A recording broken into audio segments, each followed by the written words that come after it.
నమస్తే,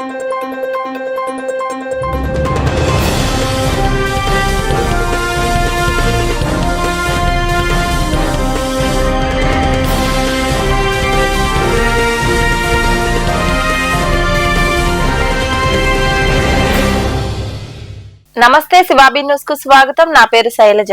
ఈనాటి వార్తల్లోని ముఖ్యాంశాలు.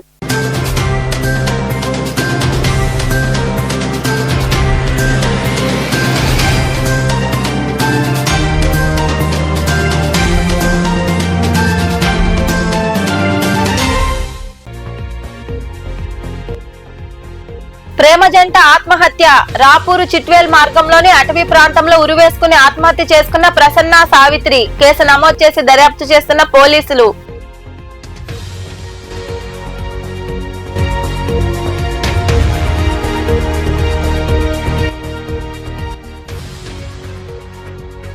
టీటీడీ పవిత్రతను చంద్రబాబు తాకట్టు పెట్టారు. బీఆర్ నాయుడిని తక్షణమే పదవి నుంచి తొలగించాలని నెల్లూరులో ఏర్పాటు చేసిన సమావేశంలో విమర్శలు చేసిన మాజీ మంత్రి కాకాని గోవర్ధన్ రెడ్డి.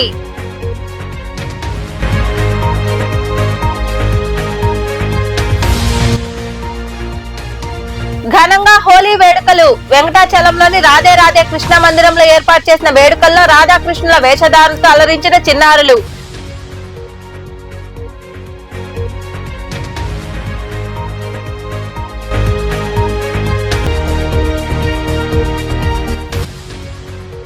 పోలేరమ్మకు విశేష పూజలు. మనుబోలు సమీపంలోని దేవాంగుల వీధిలో కొలువై ఉన్న శ్రీ పోలేరమ్మ ఆలయంలో జరిగిన అభిషేకాలు, పూజల్లో పాల్గొని అమ్మవారిని దర్శించుకున్న భక్తులు.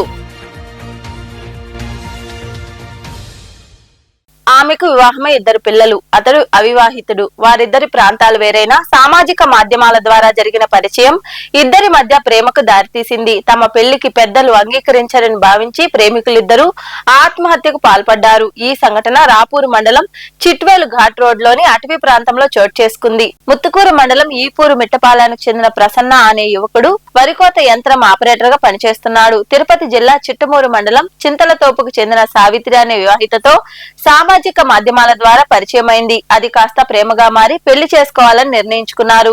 సావిత్రికి 2 పిల్లలున్నారు. దాంతో పెద్దలు మందలించినా వారు మారలేదు. ఇద్దరు చనిపోవాలని నిర్ణయించుకుని శనివారం ఇంటి నుంచి బయటకు వచ్చిన ఆ ఇద్దరు రాపూరు చిట్వేల్ మార్గంలో 7వ కిలోమీటర్ మలుపు రోడ్డు వద్ద చెట్టుకు ఉరివేసుకుని బలవన్మరణానికి పాల్పడ్డారు. మంగళవారం గొర్రెల కాపర్లు మృతదేహాలను గుర్తించి పోలీసులకు సమాచారం అందించారు. అక్కడ లభించిన పత్రాల ఆధారంగా కుటుంబ సభ్యులకు కబురందించారు. ఘటనా స్థలంలో పురుగుల మందు డబ్బా ఉండడంతో ముందుగా పురుగుల మందు తాగి ఆ తర్వాత ఉరివేసుకుని ఉంటారని అనుమానిస్తున్నారు. ఈ మేరకు పోలీసులు కేసు నమోదు చేసి దర్యాప్తు చేస్తున్నారు. చంద్రబాబుకు దేవుడు అంటే భక్తి, భయం రెండూ లేవని మాజీ మంత్రి కాకాని గోవర్ధన్ రెడ్డి ఆరోపించారు.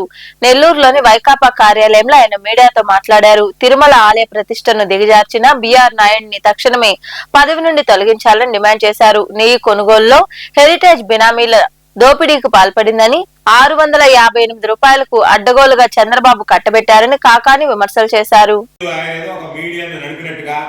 ఆయన ప్రపంచానికే నీతులు చెప్పేటువంటి వాడికి ఈరోజు మీరు ఏ విధంగా మాట్లాడుతున్నారంటే ఎదుటి వాడికి చెప్పేదానికి నీతులు మేము ఆచరించడానికి కాదు అన్నట్టుగా చంద్రబాబు నాయుడు ఏదైతే మాట్లాడుతున్నాడో, ఏ విధంగా వ్యవహరిస్తున్నాడో అదే వ్యవహార శైలిలో ఈ రోజు చైర్మన్ బీఆర్ నాయుడు గారు కూడా నేను ఎదుటి వాళ్ళకి చెప్పడానికి నీతులు కాబట్టి నా మీడియా అనేటువంటిది ఎదుటి వాళ్ళకి తప్ప నాకు అది వర్తించదు, నేను వీటన్నిటికీ అతీతుడిని కాబట్టి నన్ను మీరు పరిగణలోకి తీసుకోవాల్సినటువంటి అవసరం లేదు, ఎదుటి వాడికి చెప్పేదానికి నీతులు అని చెప్పన్నట్టుగా నువ్వేదో పెద్ద ఈ మీడియా సంస్థ నడుపుతున్నాను చెప్పి నువ్వేదో దానికి సంబంధించి ఓ పెద్ద పోజ్ ఇచ్చుకుంటూ నువ్వు చేసేటువంటి పనులు చూస్తే ఈరోజు ఇంతకన్నా దారుణమైనటువంటి పరిస్థితులు మాకు చేయదు. కాబట్టి మేము చేశాం. జగన్మోహన్ రెడ్డి గారు ముఖ్యమంత్రిగా ఉన్నాడు. మీకు అందరికీ గుర్తుందా లేదో, ఎస్వీబీసీ ఛానల్కి సంబంధించి ఆ రోజు చైర్మన్ గా ఉన్నటువంటి వ్యక్తి వెంకటేశ్వర భక్తి ఛానల్కి సంబంధించి ఒక ఆడియో విడుదలైతే జగన్మోహన్ రెడ్డి గారు వెంటనే దాని మీద విచారణ జరిపించి ముందు రాజీనామా చేయించాడు. కారణం ఏమిటంటే తిరుమల తిరుపతి దేవస్థానం కాదు, భక్తి ఛానలే అయినా సరే తిరుమల తిరుపతికి సంబంధించినటువంటి ఆ ప్రతిష్టకి భంగం కలగకూడదు, భక్తుల మనోభావాలు గాయపడకూడదు, చిన్న తప్పు చేసినా పెద్ద తప్పు చేసినా కలియుగ వెంకటేశ్వర స్వామి సన్నిధిలో దానికి సంబంధించినటువంటి సంస్థల్లో ఎవడు తప్పు చేసినా తప్పే, దానిని ఖచ్చితంగా ఎంతమంది చెప్పినా సరే దాని మీద వెనకడుగు వేయకుండా ఆయన వెంటనే రాజీనామా చేయించి వెంకటేశ్వర స్వామి పట్ల ఆయనకున్నటువంటి నిబద్ధత, నిజాయితీ, భక్తి నిరూపించుకున్నటువంటి వాడు జగన్మోహన్ రెడ్డి గారు. మీకుందా నీతి, మీకుందా నిబద్ధత, మీకుందా భక్తి, మీకుందా విశ్వాసం? ఏ మాత్రం లేకుండా ఈరోజు మీరు ఎంతసేపటికి జరిగినటువంటి సంఘటన మీద విచారం వెలిపించారా? లేదు. జరిగింది తప్పు అని చెప్పి ఖండించారా? లేదు. దానిని ఏదో ఒక విధంగా సమర్థించారు. వాకాడు మండలం నెల్లిపూడి పంచాయతీ పరిధిలోని దళితవాడలో హోలీ పండుగను పురస్కరించుకుని ఎంవీ రావు ఫౌండేషన్ ఆధ్వర్యంలో దృష్టిలోపం ఉన్న వారికి కంటి అద్దాలు పంపిణీ చేశారు. ఈ కార్యక్రమంలో ఫౌండేషన్ అధ్యక్ష కార్యదర్శులు ముప్పవరపు లీలామోహన్ కృష్ణ, విజయలక్ష్మి, కుంభాల గున్నయ్య తదితరులు పాల్గొన్నారు.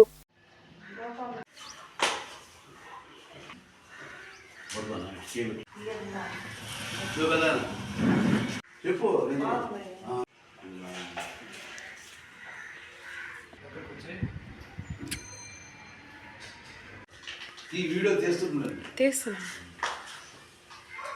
ఈరోజు హోలీ పండుగ సందర్భంగా అందరికీ హోలీ శుభాకాంక్షలు. కోట మండలం చందోడు గ్రామానికి చెందిన ఎంవీ రావు ఫౌండేషన్ ఆధ్వర్యంలో గత 2 రోజుల క్రితం మన నెల్లిపూడి దళితవాడలో ఉచిత కంటి వైద్య శిబిరం ఏర్పాటు చేశాం. ఆ శిబిరంలో దృష్టిలోపం ఉన్న వారిని ఒక 25 మందిని ఎంపిక చేశాం. వారికి కంటి అద్దాల అవసరాన్ని గుర్తించి వారికి ఉచితంగా కంటి అద్దాలు ఈరోజు అందజేస్తున్నాం. అదేవిధంగా ఇంకా కంటి సమస్యలతో బాధపడేవారు, కంటిలో శుక్లాలు ఉండేవారు ఆపరేషన్ నిమిత్తం రావాలనుకుంటే వారు ఏ రోజు మన రమణయ్య గారు కానీ, రమణయ్య తమ్ముడు కానీ, మన స్కూల్ టీచర్ గారు రమణయ్య గారు కానీ ఫోన్ చేస్తే మేము వ్యాన్ తీసుకొచ్చి వాళ్ళ నెల్లూరు వాసన ఐకేర్లో చూపించి వాళ్ళకి అదే రోజు కంటి ఆపరేషన్ నిర్వహించి ఉచితంగా నెలకు సరిపడా మందులు కూడా అందజేస్తామని ఈ సభాముఖంగా తెలియజేస్తున్నాం. ఈరోజు ఎంవీ రావు ఫౌండేషన్ నిర్వహిస్తున్న 10,968వ కార్యక్రమం ఇది. ఈరోజు మన దృష్టిలోపం ఉన్నవారు ఈ కంటి అద్దాలు పెట్టుకొని ఇంకా దృష్టి పెరగకుండా, కంటిలో శుక్లాలు పెరగకుండా ఉండేందుకు ఈ అద్దాలు చాలా అవసరం అవుతాయి. వెంకటాచలంలో కొలువైన రాధే రాధే కృష్ణ మందిరంలో హోలీ వేడుకలు ఘనంగా జరిగాయి. చిన్నారులకు రాధాకృష్ణుల వేషధారణలు వేసి మందిరంలో కూర్చోబెట్టారు. వారికి భక్తులు పూలాభిషేకం చేశారు. అనంతరం ఒకరిపై ఒకరు పూలు చల్లుకుని ఉత్సాహంగా హోలీ సంబరాలు జరుపుకున్నారు.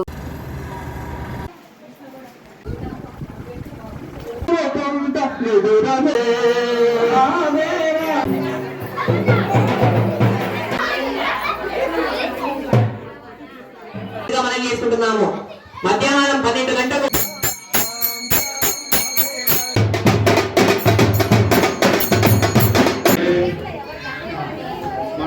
రాధే స్వామి చిన్న కొడుకు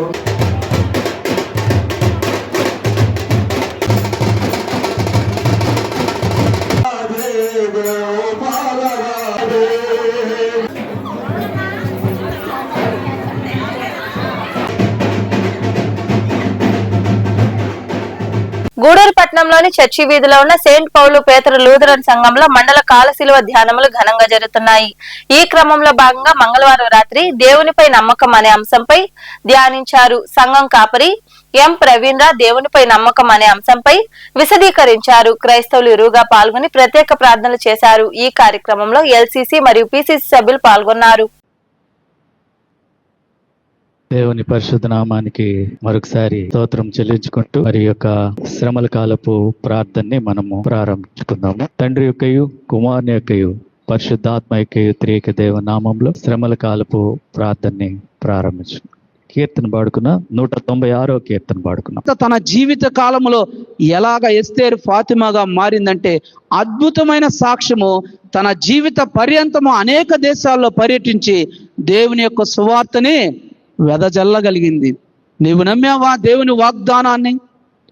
నిన్ను కాపాడువాడు కునుకుడు నిద్రపోడు అనే మాట ఎప్పుడైనా నమ్మావా? మా జీవితాల్లో మేము నమ్మాం. 3 సార్లు మరణానికి దగ్గరగా వెళ్ళిన దేవుడు మమ్మల్ని కాపాడగలిగాడు. సాక్షాత్తు లారీ వచ్చే వెనకాల నుంచి గుద్దిన మమ్మల్ని కాపాడగలిగాడు. మేము కరోనా వ్యాధితో మరణానికి దగ్గరగా వెళ్ళినా కాపాడగలిగాడు. హైవే మీద వస్తున్నప్పుడు టైర్ పంచరై అలాగే దాని మీదకు వెళ్ళినప్పుడు, డివైడర్ మీదకు వెళ్ళినప్పుడు కాపాడగలిగాడు.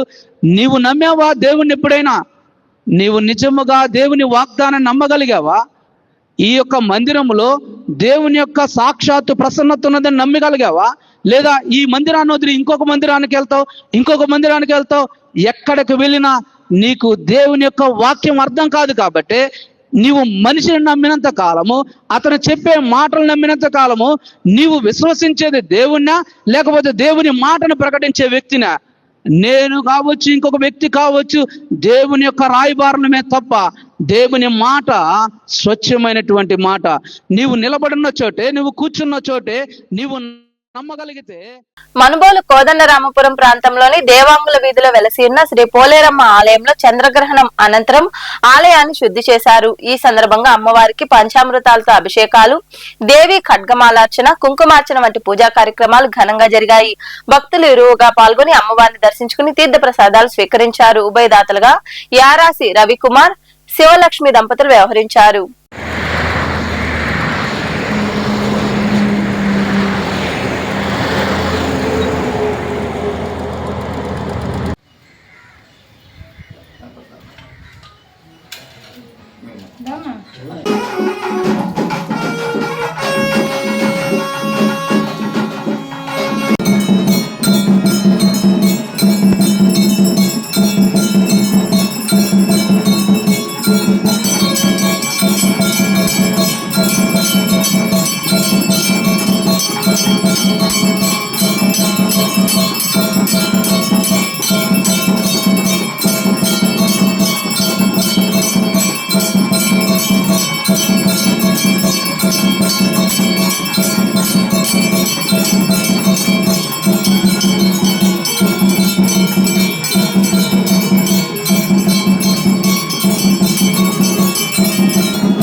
వార్తలు ముగించే ముందు ముఖ్య అంశాలు మరోసారి.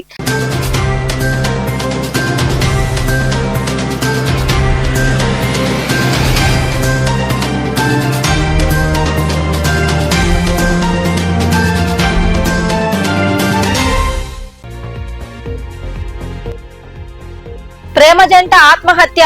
రాపూరు చిట్వేల్ మార్గంలోని అటవీ ప్రాంతంలో ఉరివేసుకుని ఆత్మహత్య చేసుకున్న ప్రసన్న, సావిత్రి. కేసు నమోదు చేసి దర్యాప్తు చేస్తున్న పోలీసులు.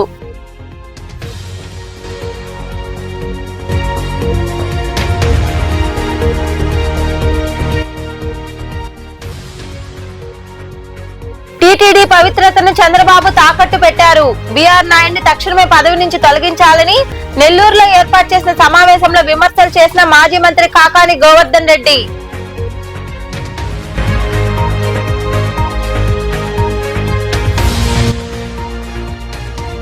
ఘనంగా హోలీ వేడుకలు. వెంకటాచలంలోని రాధే రాధే కృష్ణ మందిరంలో ఏర్పాటు చేసిన వేడుకల్లో రాధాకృష్ణుల వేషధారులతో అలరించిన చిన్నారులు.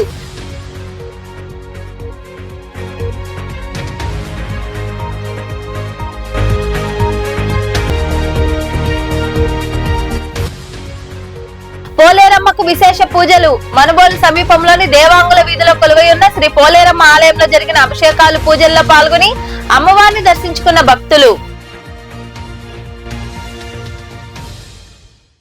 ఈ వార్తలు ఇంతటితో సమాప్తం. తిరిగి ప్రసారమయ్యే శివాబీ న్యూస్ లో మళ్ళీ కలుసుకుందాం. అంతవరకు సెలవు. నమస్తే.